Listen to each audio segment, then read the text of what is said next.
بسم الله الرحمن الرحیم. زمونږه د تنظیم جماعت اشاعت توحید و سنت ملګرو، خاص کر مونږه د خپل کلی د پنځپیر کلی د جماعت اشاعت توحید و سنت د تنظیم ملګرو ډیر زیات په اخلاص باندې ډیر زیات خدمت وکړو او کوي ان شاء الله، او بیا به هم کوي او الله دې مونږ له توفیق طاقت راکړي چې مونږه همیشه دا کار کوو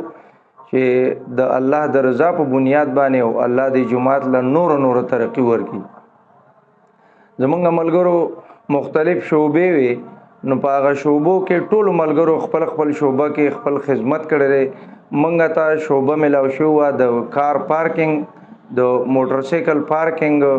نو هغه کې الحمدلله زمونږ ملګرو ډیر زیات په اخلاص باندې مهنت وکړو او اوسم لګیا دي ان شاء الله در اختتام پورې دغه سلسله روانه ده، شروع ده. خو مونږه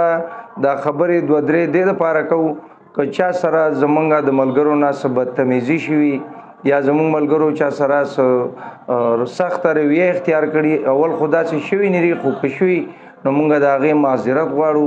د هغې مونږه د ملګرو نه معافي غواړو، ځکه مونږ هم انسانان یو خامخا. خو مونږه کوشش داره چې ملګرو خدمت وشي او په دغه خدمت په جذبې په بنیاد باندې مونږه ملګری دی ځای کې ولاړ دي.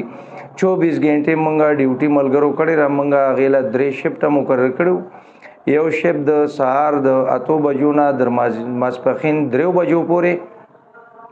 دویم شفټ د ملګرو د 3 بجو نه د شپې در 10 بجو پورې،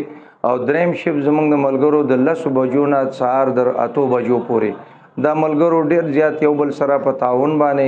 هغه کې چا دا نری ویلي چې زستړی شوم یا چا دا نری ویلي چې مونږ باندې دا کار سیوا دی. ټول ملګرو ډیر په اخلاص باندې کار کړی، مونږه د ملګرو هم ډیره شکریا ادا کوو او الله دې مونږه ټول ملګرو له آینده هم دغه شان توفیق او طاقت راکړي چې همیشه پورې د همیشه د پاره مونږه د خدمت وکړو او ان شاء الله دا به جاری او ساری. او الله دې زمونږه د اجتماع د ټول عالم اسلام د مخلوق د پاره ذریعہ د هدایت وګرځي.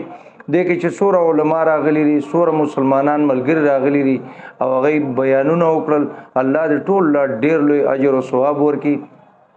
نن چې کوم مسلمانان خپل ځایونو ته رخصتېږي، مونږه دعا کوو ډیر په اخلاص باندې الله ته عاجزانه طور اپیل کوو چې الله دا خلق په خیر خیریت باندې ډیر په خوشحالو باندې خپل منازل ته واپس په خیر باندې ورسي.